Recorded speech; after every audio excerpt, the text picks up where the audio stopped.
Assalamualaikum warahmatullahi wabarakatuh. Selamat bertemu kembali dengan mata pelajaran ekonomi. Bagaimana kabarnya anak-anak hari ini? Mudah-mudahan kita tetap diberikan kesehatan oleh Allah Subhanahu wa Ta'ala. Pada pertemuan kita kali ini, kita akan membahas mengenai pendapatan per kapita. Pada pertemuan-pertemuan yang lalu, kita sudah mengetahui apa yang dimaksud dengan pendapatan nasional dan bagaimana cara menghitung pendapatan nasional. Perhitungan pendapatan nasional tidak dapat mengetahui tingkat kemakmuran suatu negara. Untuk mengetahui tingkat kemakmuran suatu negara, maka perlu diadakan perhitungan pendapatan per kapita. Apa yang dimaksud dengan pendapatan per kapita dan bagaimana cara menghitung pendapatan per kapita?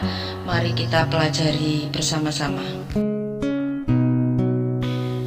Pendapatan per kapita adalah pendapatan rata-rata penduduk suatu negara dalam satu tahun. Variabel yang digunakan untuk menghitung pendapatan per kapita adalah PDB atau bisa juga dengan PNB dan jumlah penduduk.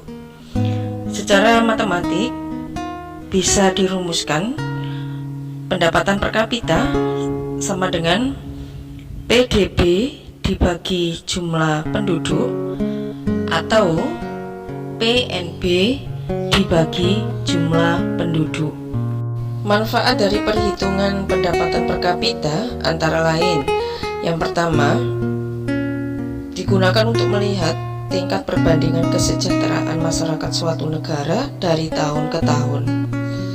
Yang kedua, menjadi data perbandingan tingkat kesejahteraan suatu negara dengan negara lain. Yang ketiga, menjadi dasar perbandingan tingkat standar hidup suatu negara dengan negara lain.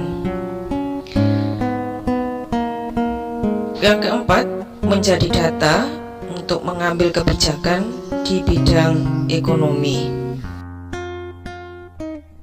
Pada keadaan yang ideal, setiap penduduk akan memperoleh penghasilan atau pendapatan per kapita yang sama.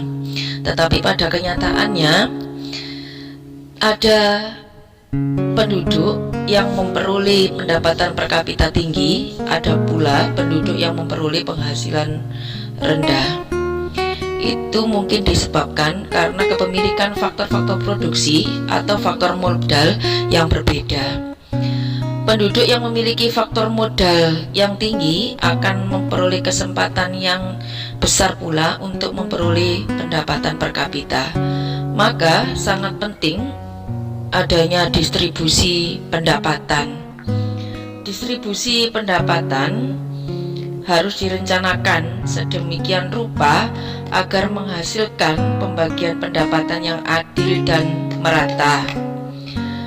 Pengambil kebijakan harus dapat merancang suatu tindakan agar pendapatan dapat didistribusikan dengan memperhatikan pemerataan, keadilan, berkelanjutan, dan berkesinambungan.